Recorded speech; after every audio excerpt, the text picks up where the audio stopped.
From the University of Virginia's Miller Center, this is American Forum. Coming now, we're in another contemporary political time when women are more important perhaps than ever, certainly in the presidential campaign, also a period of great division. Is there anything to say about the 150 years that have passed between that one great surge of women's roles in Washington and what's happening now? The political women, who had always been influential from Martha Washington on, were extremely influential in this period. One of the things that I can never get over as I'm reading their letters and reading the newspapers of the time and all of that is how they just march into the White House, whomever is president, and just tell the president what they think and what he should be doing. And I'm so jealous, I can't tell you.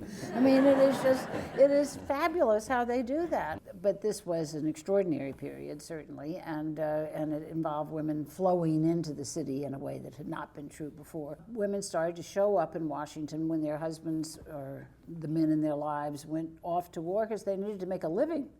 And so they happened to arrive pretty much about the same time as the Congress passed legislation allowing for the printing of greenbacks to pay for the war.